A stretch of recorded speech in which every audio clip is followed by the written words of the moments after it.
हाँ तो फिर या तो अभी मैं एंड करके वीडियो ही देख लेती हूँ। नहीं, तू अब अटेंड तो कर ले, अब आ गई हो। कोबाल्ट प्लस 3 में 3 इलेक्ट्रॉन निकालो, 2 यहाँ से 1 यहाँ से, अब तक देखना चाहिए था बेटा। 3d6, ये 3d 4s 4p 4d। 3d में 6 भर दो, 1 2 3 4 5 6। अब ये C2O4 कैसा लिगेंड है तो वीक, पर वीक लिगेंड होते हुए भी पेयरिंग करता है ना ये, हाँ या ना? Yes sir. तो ये इसको इधर भेज देगा और इसको इधर भेज देगा, तो क्या हो जाएगा, ये इधर आ जाएगा, ये इधर आ जाएगा, ये 2 खाली होगा।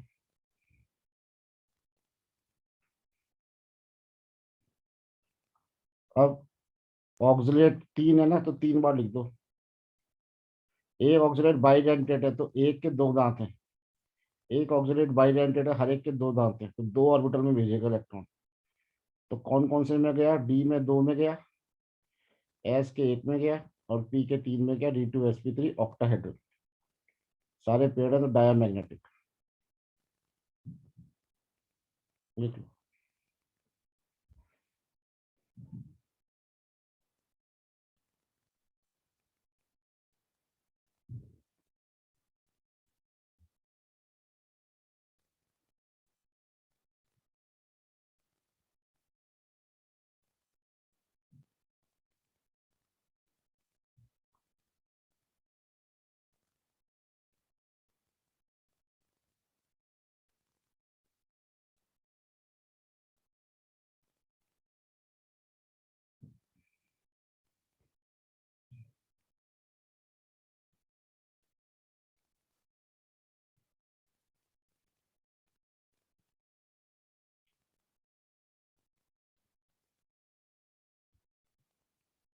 लिख लिया ना?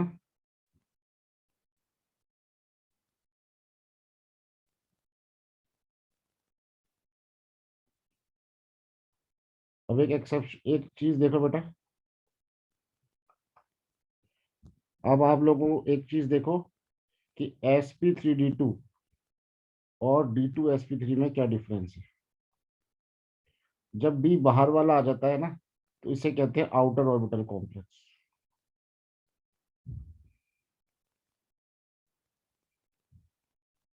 और डी अंदर वाला होता है तो इसे कहते हैं इनर ऑर्बिटल कॉम्प्लेक्स।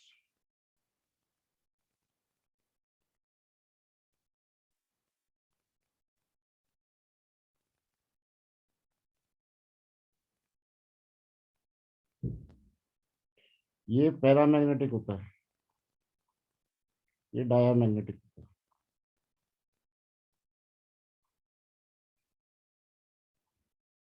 इसे हाई स्पिन कॉम्प्लेक्स भी कहते हैं,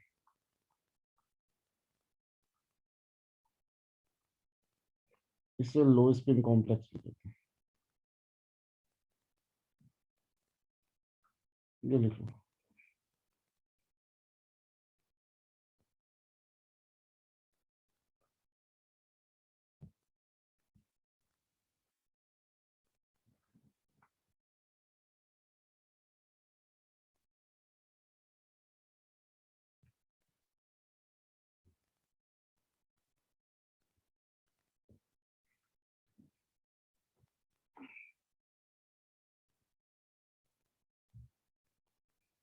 अब इसमें एक एक्सेप्शन है,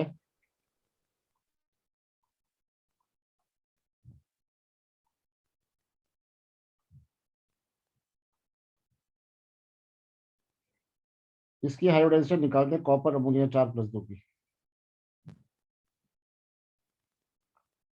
कॉपर का एटॉमिक नंबर 29 होता है, आर्गन 18, एक 19 और 10 29। कॉपर +2 में 2 चले जाएंगे तो 3d9 हो जाएगा।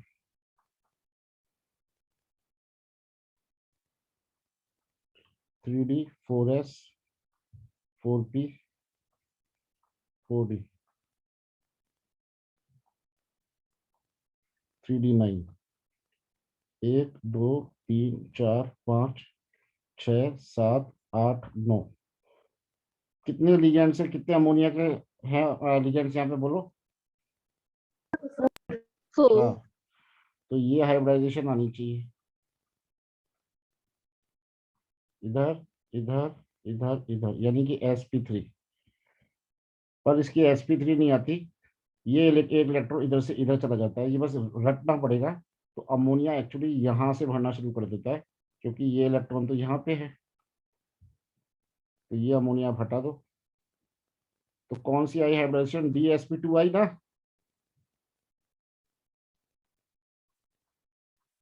अरे हाँ या ना बोलो ना, DsP2 आई कि नहीं आई। यस। हम्म, DsP2 आई, और इसकी शेप कैसी होती है, स्क्वायर प्लेनर। अब कौन बच्चा इसको एक्सप्लेन करेगा पूरा, अगस्त्य एक्सप्लेन कर बेटा। एक सेकंड रुको, ऐसा क्यों हुआ, sp3 क्यों नहीं आई, क्योंकि sp3 आती तो टेट्राहेड्रल ज्योमेट्री होती, कोई दिक्कत नहीं थी। पर साइंटिस्ट ने देखा एक्सरे डाल के कि इसकी ज्योमेट्री टेट्राहेड्रल नहीं स्क्वायर प्लेनर है, तो उन्होंने क्या किया, उसको प्रूव करने के लिए DsP2 लाने के लिए एक इलेक्ट्रॉन को यहाँ से यहाँ शिफ्ट करा दिया, तो इसकी sp3 आ गई, DsP2 आ गई। चलो बोलो बेटा, अगस्त्य। सर इसमें जब हम 3D में भरेंगे हम्म, इलेक्ट्रॉन्स, तो जो 9th इलेक्ट्रॉन है उसको हम 4p के लास्ट सब शेल में डाल देंगे, एंड बाकी अमोनिया के इलेक्ट्रॉन्स डाल देंगे बीच में, तो वो देखो अच्छे D1S1P2 से, हो अच्छे जाएगा। शुरू से समझो अच्छे से। हाँ, 4s1 3d10 आ गया, अब कॉपर की लिख दिया हमने, उसके बाद सर वो ऑक्सीडेशन नंबर +2 है, तो कॉपर +2 बना देंगे, हम्म, 3D9। फिर 3D सब शेल में जो 9th इलेक्ट्रॉन है जो अनपेड है, हम्म, उसको 4p के लास्ट सब शेल में डाल देंगे, हाँ, एंड बीच के 4 सब शेल्स में अमोनिया के जो डोनर इलेक्ट्रॉन्स है वो, हम्म, तो वो D1S1P2 हो जाएगी कॉन्फ़िगरेशन उसकी, स्क्वायर प्लेनर। हम्म। और कौन समझाएगा, स्पेशल। Yes sir. एक बार एक्सप्लेन कर दे बेटा क्या आया, ये बस याद ही करनी है इसकी हाइब्रिडाइजेशन DsP2। सर इलेक्ट्रॉन आगे शिफ्ट कर दिया, मतलब पहले बेटा थ्री शुरू डी से बताओ में। ना यार, पहले इलेक्ट्रॉनिक कॉन्फ़िगरेशन लिखी हुई है तो वो बोलो। सर मुझे समझ नहीं आया ढंग से। कॉपर की कॉन्फ़िगरेशन बोल पहले बेटा, बोल तो सही, कॉपर की क्या कॉन्फ़िगरेशन लिखी है।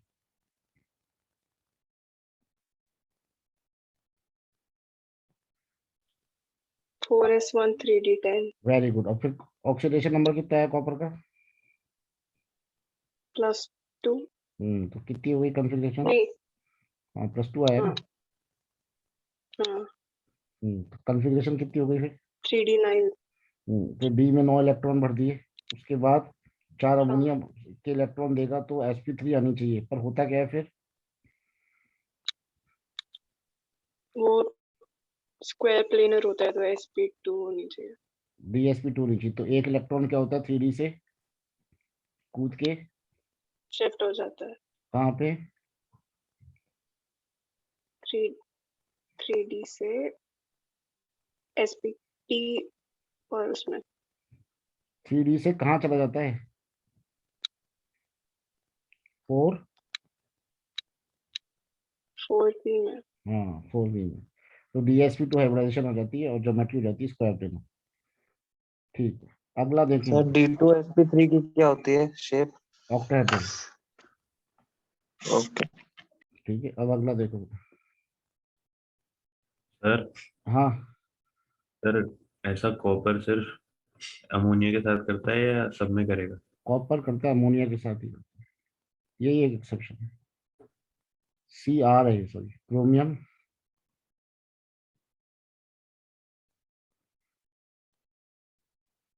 क्रोमियम अमोनिया 6+3, ये इसमें हाइब्रिडाइजेशन निकालो। क्रोमियम का 24 होता है।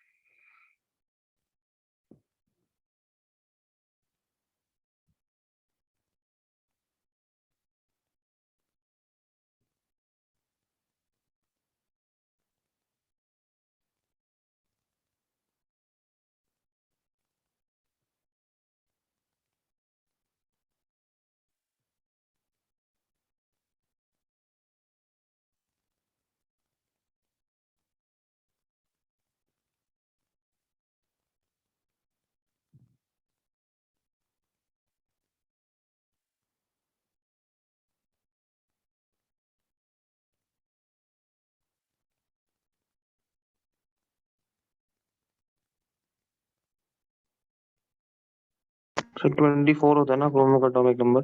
हाँ 24। आर्गन 80, 19 और 5 24। अब Cr+3 में कितना हो जाएगा? एक यहाँ से, दो यहाँ से गए तो 3d3।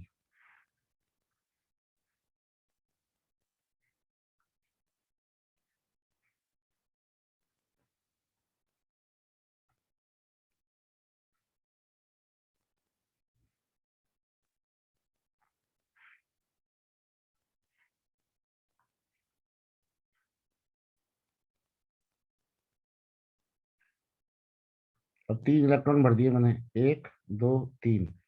अब क्या करूं बेटा, ये स्ट्रॉन्ग लिगेंड है, पेयरिंग कराऊं, करेगा या नहीं करेगा ये बोलो? करेगा सर। करेगा। नहीं करेगा, मैंने आपको बताया था लास्ट के 2 ही खाली चाहिए उसको, तो खाली है ना, तो यहीं से बढ़ना शुरू कर देगा।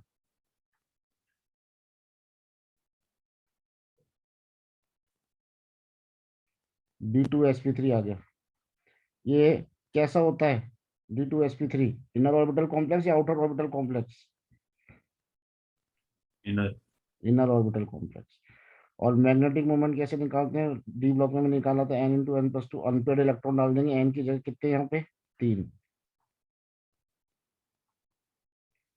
√50। सर सारे स्ट्रॉन्ग लिगेंड्स को लास्ट के 2 ही खाली चाहिए होते हैं बस। हाँ, या पहला जो ऑर्बिटल खाली मिल जाए उसको, ये खाली मिल जाए तो ये भी सही है, ये खाली मिल जाए तो ये भी, नहीं तो 2 मिल जाए तो और अच्छे।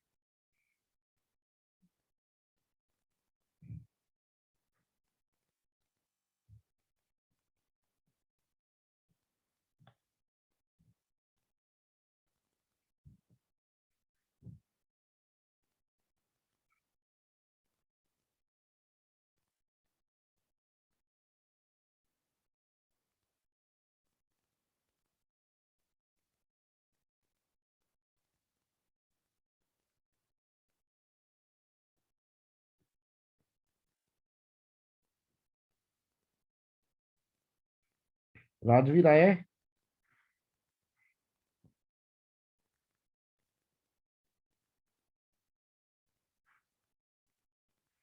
नेक्स्ट देखो CFT।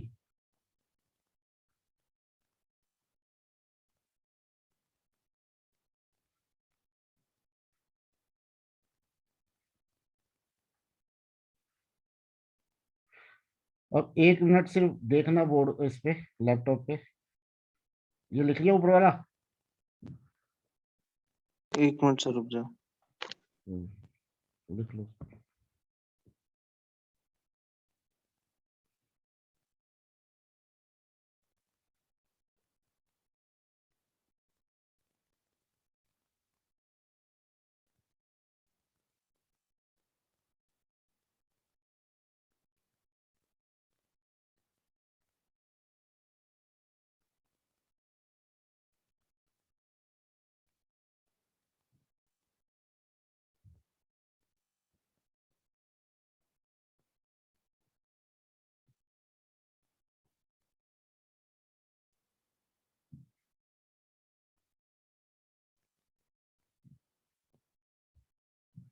अब देखो बेटा, CFT में क्या होता है,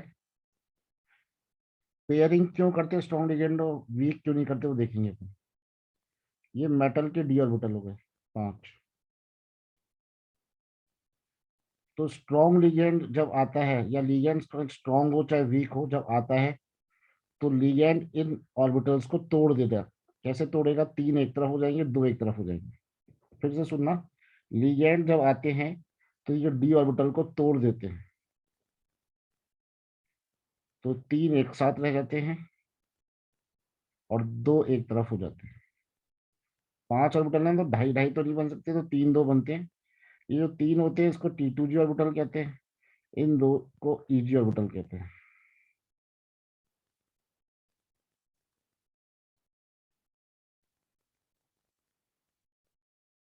लिख लो, पहले इतना लिख लो। एक बार आगे से रिपीट करना बेटा, क्या बोला है मैंने? मैं लिखवा दूंगा सारी चीजें, अभी लिखना कुछ भी नहीं है, बस ये डायग्राम बना लो। आगे से रिपीट कर दो बेटा। सर इसमें जो लाइगेंड्स होते हैं हम्म, वो 3D ऑर्बिटल को ब्रेक कर देते हैं हम्म, 2 पार्ट्स में। हम्म, जो 3 सबशेल वाला पार्ट होता है उसको T2G ऑर्बिटल कहते हैं, जो 2 सबशेल वाला होता है उसको EG ऑर्बिटल। अच्छा, डी ऑर्बिटल के आपने नाम सुनेंगे, 5 डी ऑर्बिटल होते हैं, DXY, DYZ, DZX और DX² से Y² और DZ²। तो ये जो नीचे वाले T2G होते हैं ना, ये DXY, DYZ और DZX, ये 3 होते हैं। और EG होते हैं DX² से Y² और DZ²। ये लिखो।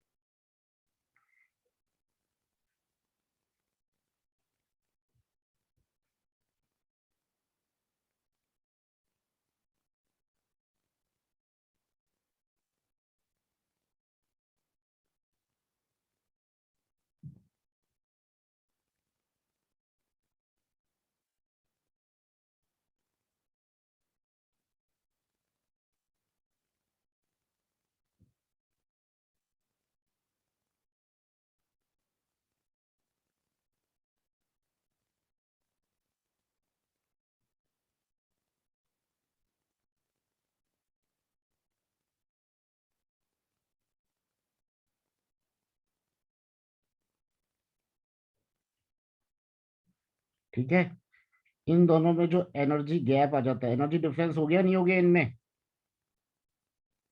इसी एनर्जी गैप को कहते हैं डेल्टा ओ। डेल्टा ओ यानी कि CFSE, crystal field splitting energy. Kartik, क्या है क्रिस्टल फील्ड स्प्लिटिंग एनर्जी या crystal field stabilization energy? Kartik क्या है? सर दोनों के बीच में जो एनर्जी गैप है। हाँ, इतना और लिख लो।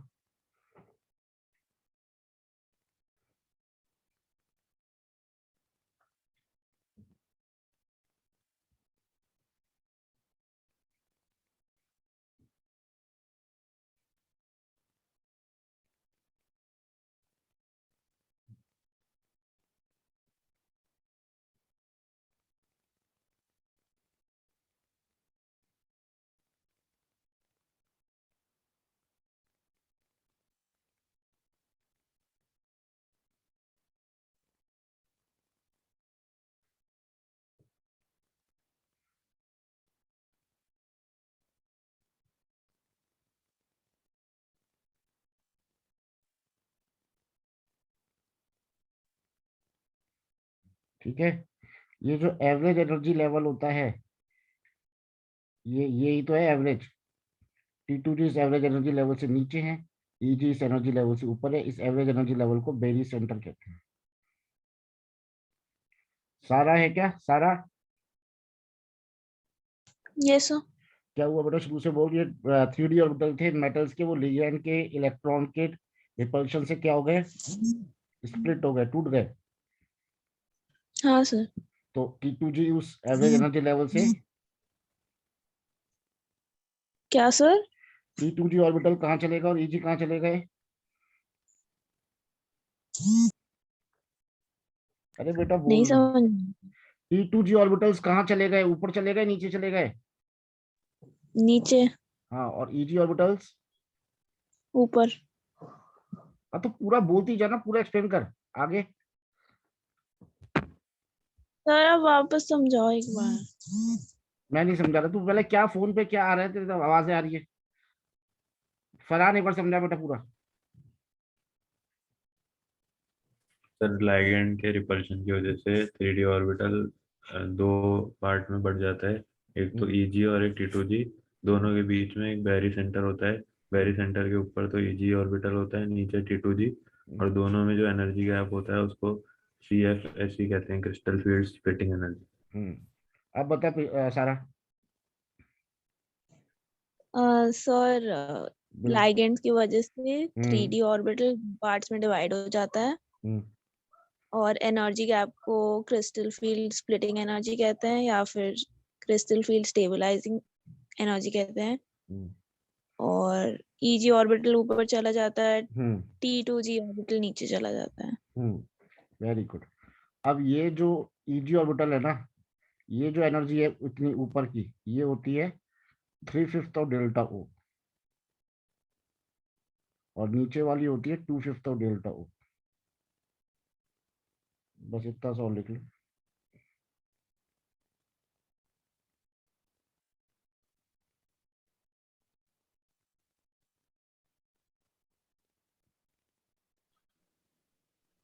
सर एक बार रिपीट कर दो, आपने क्या बोला? जो ऊपर ईजी ऑर्बिटल्स है उनकी एनर्जी होती है 3/5 ऑफ डेल्टा ओ, और नीचे T2G वालों की एनर्जी होती है 2/5 ऑफ डेल्टा ओ। कोई ज्यादा इंपॉर्टेंट चीज नहीं है।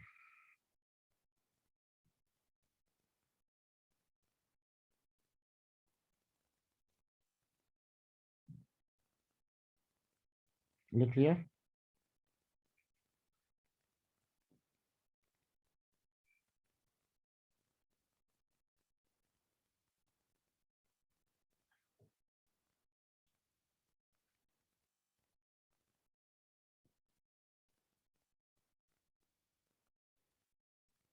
अब मुझे एक बात बताओ, युविका आंसर देगी। युविका, ये मैं दो डायग्राम बना रहा हूँ, एक ये और एक ये।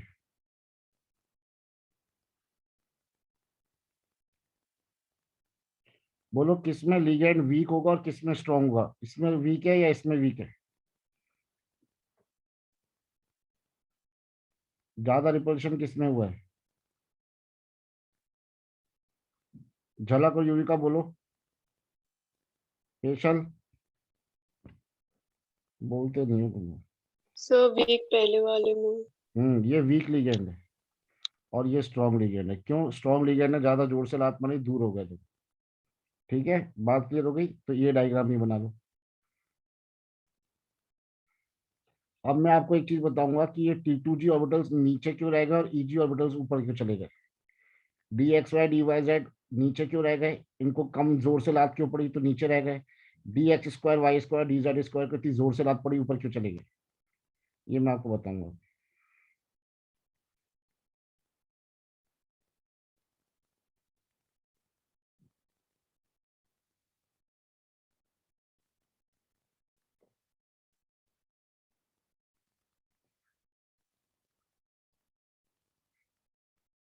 नेक्स्ट देखो बेटा,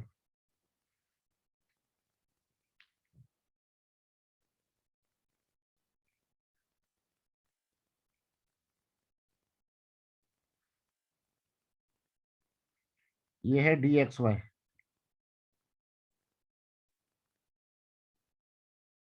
ये है DYZ और DZX।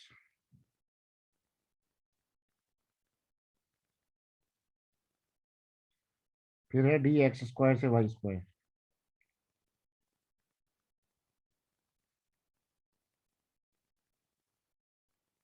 और ये है DZ²।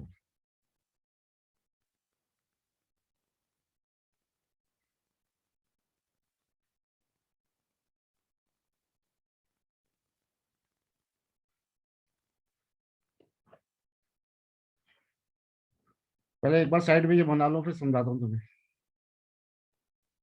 अभी सब चीजें पूरी क्लियर हो जाएगी।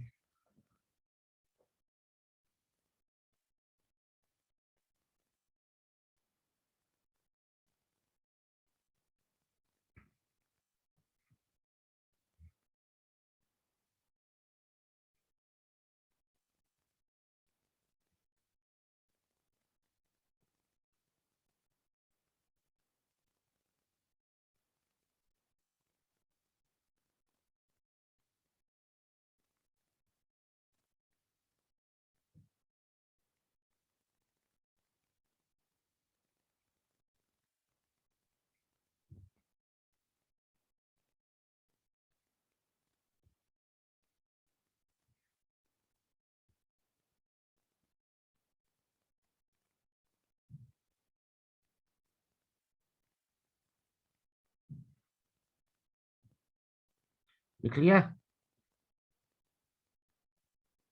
तो DZ² का स्ट्रक्चर कैसे है? DZ² ऐसा होता है, Z एक्सिस पे बना होता है ये यूं, और एक रिंग होती है, एक डंबल और एक रिंग।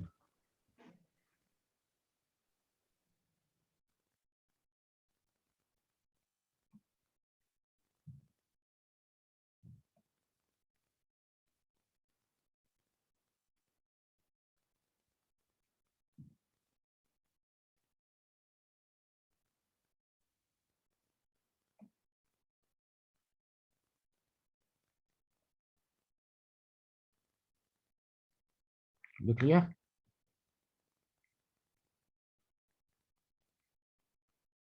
यस सर, लिख लिया। आगे देखो।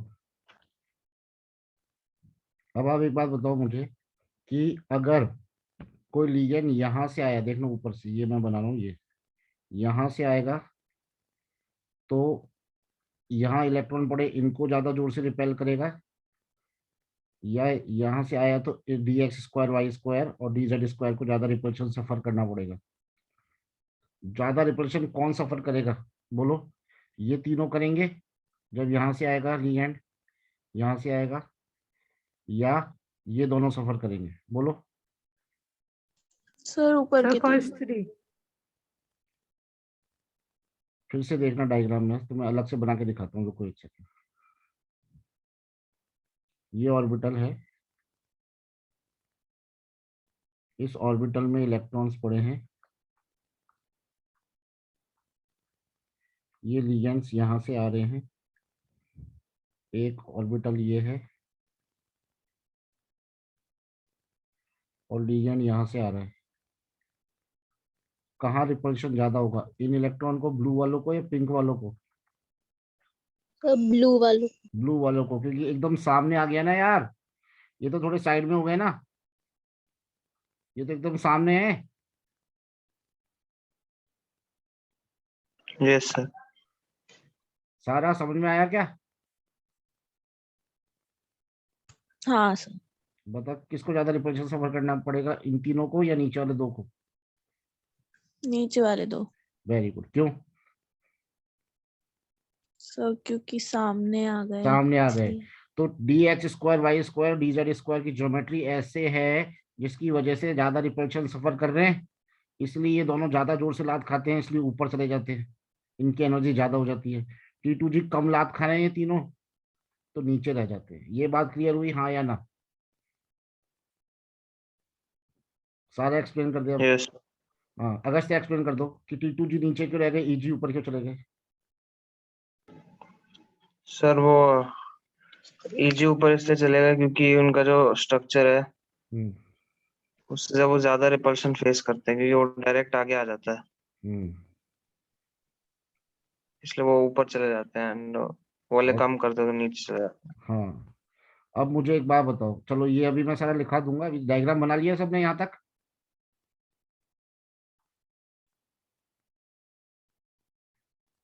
कोई है जिसने नहीं बनाया?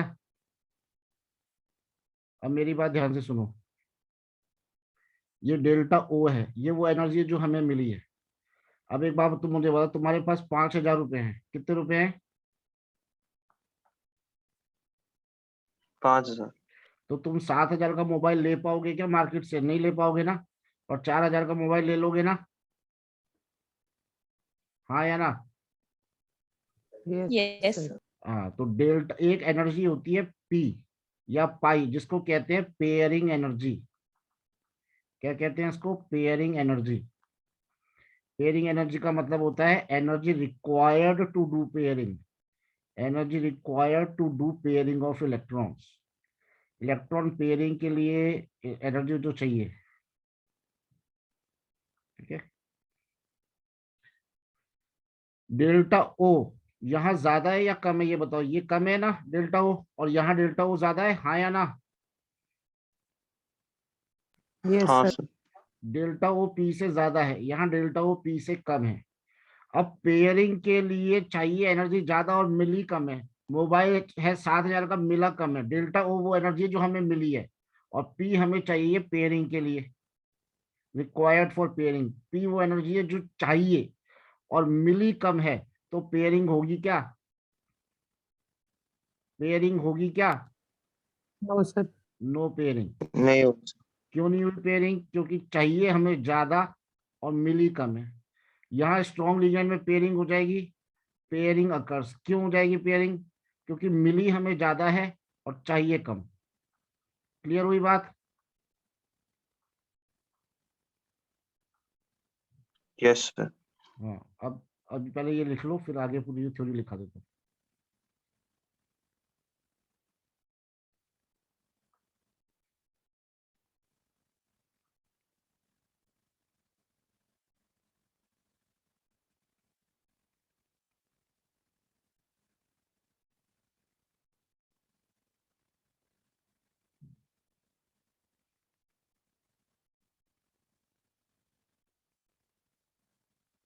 अब ये सारी कहानी हमें ना ऑक्टाहेड्रल कॉम्प्लेक्सेस में कर रहे थे, आगे लिख लो ऑक्टाहेड्रल कॉम्प्लेक्सेस।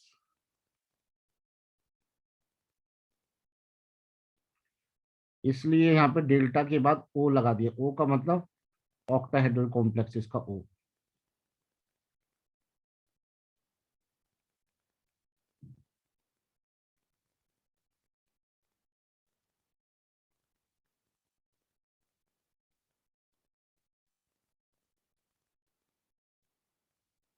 लिख लिया?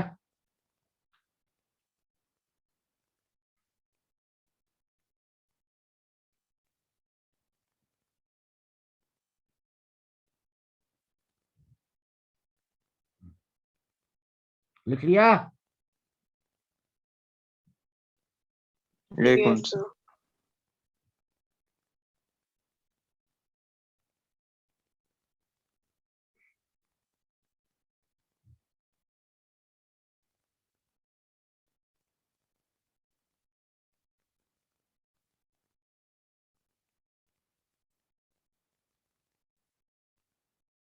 Done sir. अब लिखो in presence of ligands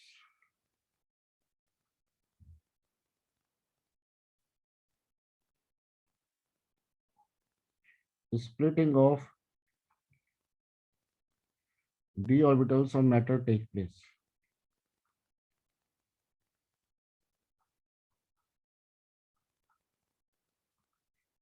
Splitting का मतलब है their degeneracy is lost.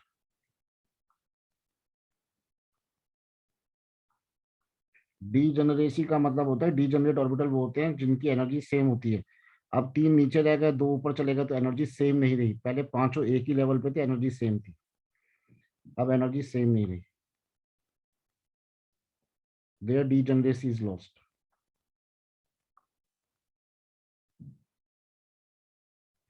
T2G orbitals ऊपर जाएंगे नीचे जाएंगे? नीचे।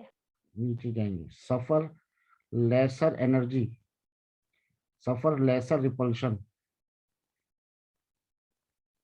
so they are present below barycentre, BARI centre. Barycentre को क्या लिखेंगे? Average energy level.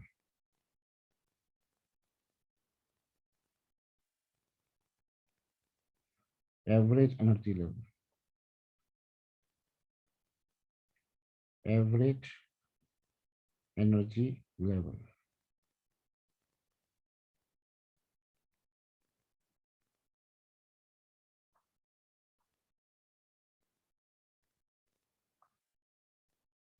लिख लिया? Yes sir. नेक्स्ट पॉइंट लिखिए।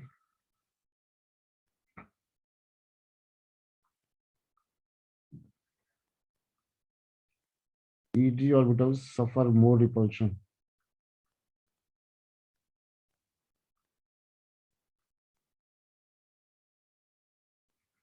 so they are present above Berry center.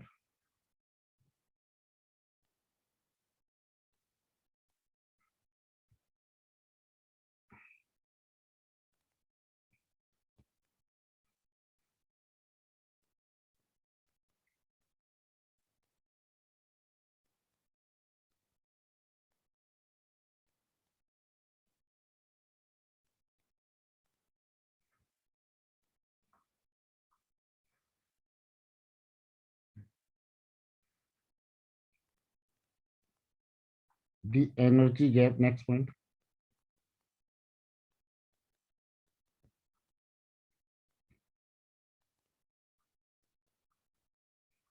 between T2G and EG orbitals is known as CFSE, crystal field splitting energy या crystal field stabilization energy।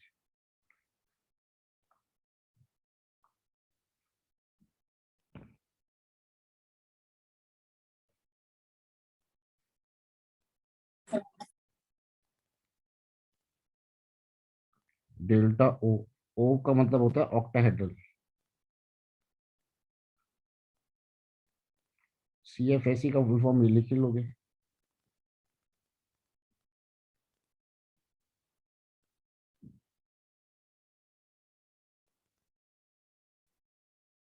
Crystal field stabilization energy. Next point, in case of weak ligands या weak field ligands,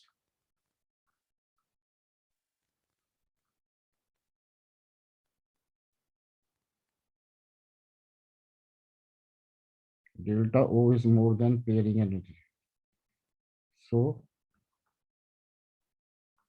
pairing, sorry, delta is lesser than pairing, so pairing of electrons do not take place.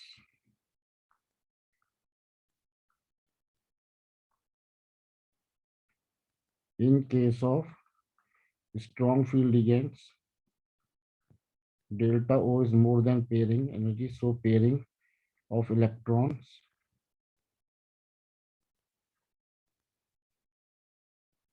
take place.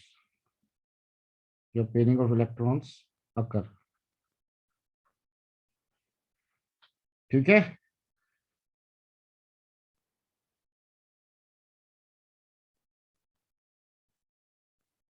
एक बार कौन समझाएगा? फरहान समझाएगा एक बार पूरा जल्दी से। मैं diagram show कर देता हूँ, पहले लिख लो। क्या पूरा CFT?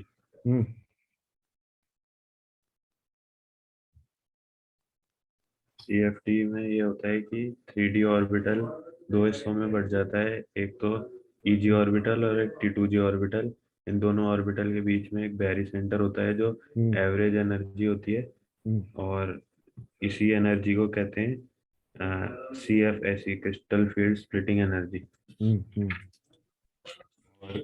वीक लाइगेंड में जो है रिपल्शन कम होगा और इसलिए उसमें पेयरिंग नहीं हो पाएगी, लेकिन स्ट्रॉन्ग लाइगेंड में रिपल्शन ज्यादा होगा तो उसमें पेयरिंग हो पाएगी, बस क्योंकि उसमें पेयरिंग एनर्जी ज्यादा होती है। स्ट्रॉन्ग में पेयरिंग एनर्जी कम होती है, CFSE ज्यादा होती है ना। ये लिख लिया बेटा। अब क्वेश्चन कैसे? सर हाँ, सर डिजेनेरेसी का क्या मतलब होता था? जिन ऑर्बिटल्स की एनर्जी सेम होती है उन्हें डीजेनरेट ऑर्बिटल्स कहते हैं। अच्छा ओके सर, ठीक है।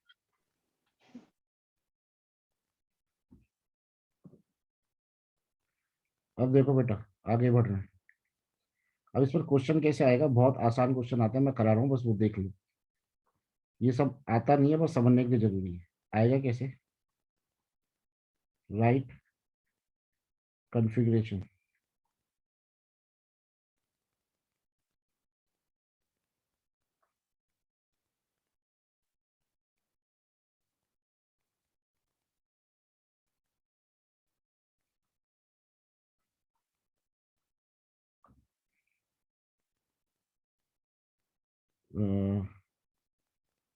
D4 है।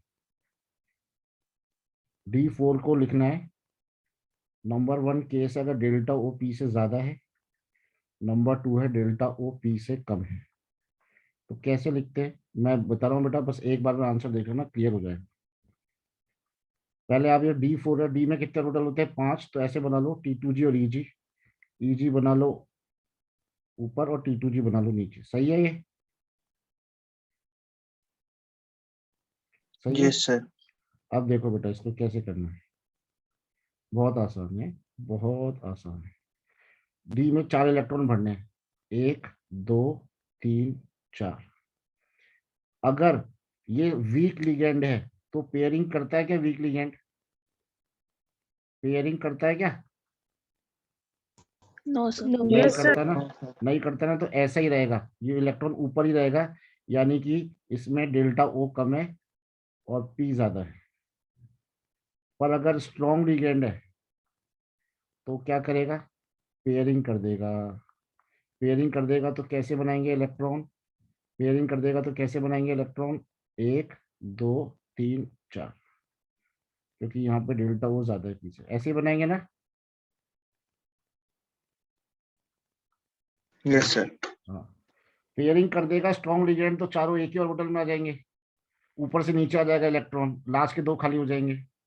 और पेयरिंग नहीं करेगा वीक लिगेंड तो 1 इलेक्ट्रॉन ऊपर पड़ा रहेगा। ये करने के बाद अब आप अगला करेंगे D5 बनाएंगे। सेम केस है, डेल्टा ओ पी से ज्यादा है और डेल्टा ओ पी से कम है। पहले उतार लो फिर एक करना, आएगा यही एग्जाम में।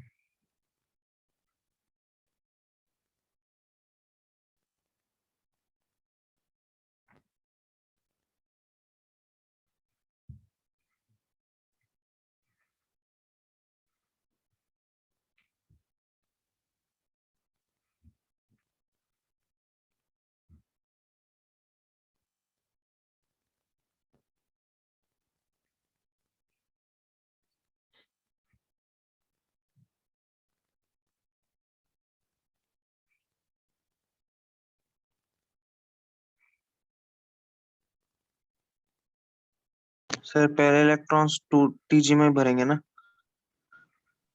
चलो देखते हैं। D5 है तो D5 है तो पहला अपन लिख लेंगे डेल्टा ओ पी से ज्यादा है, यानी कि पेयरिंग हो जाएगी। पेयरिंग हो जाएगी तो EG तो खाली पड़ा रहेगा और T2G में भर दूंगा 5 इलेक्ट्रॉन। 1 2 3 4 5। दूसरे केस में क्या हो जाएगा, डेल्टा ओ पी से कम है तो ये रही 5 इलेक्ट्रॉन भरने, 1 2 3 4 5। सही है।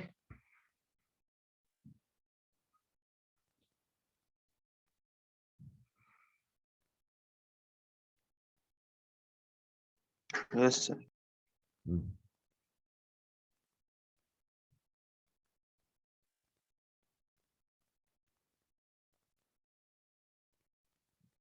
सर पहले इलेक्ट्रॉन्स T2G में भरेंगे ना? हम्म।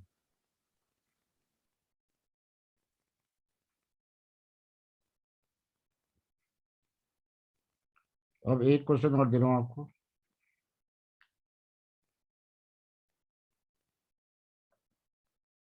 Which of the following configuration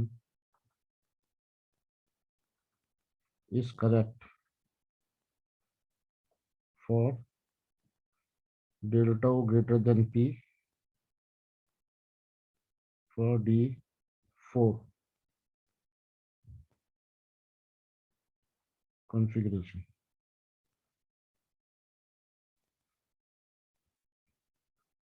T2G EG है मेरे पास, T2G में है 4 0, T2G 3, EG 1, both none। बोलो भाई, आराम से सोच के सभी को बताना है आंसर इसका।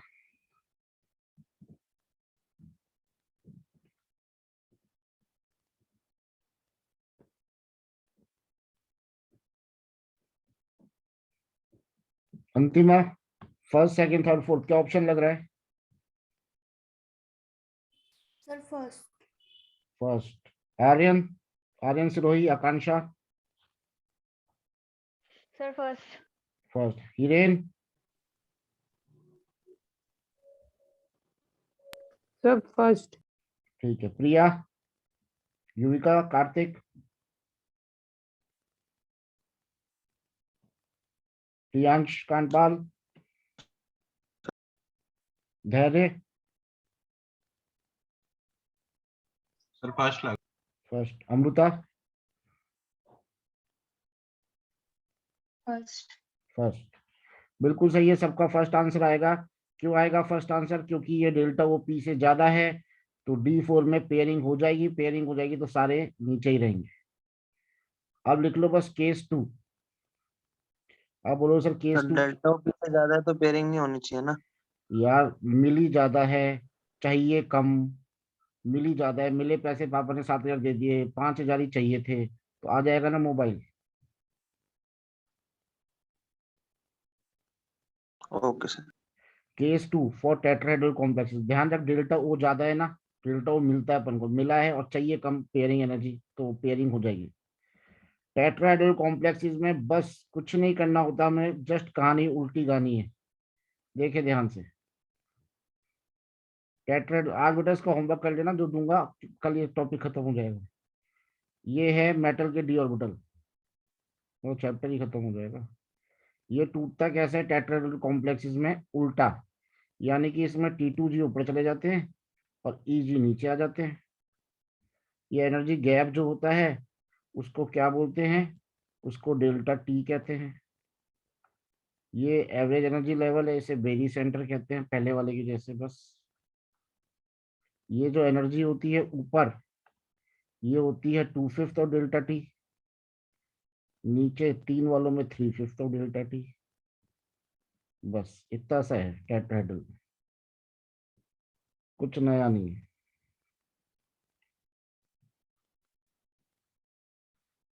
कुछ नया नहीं है, नथिंग।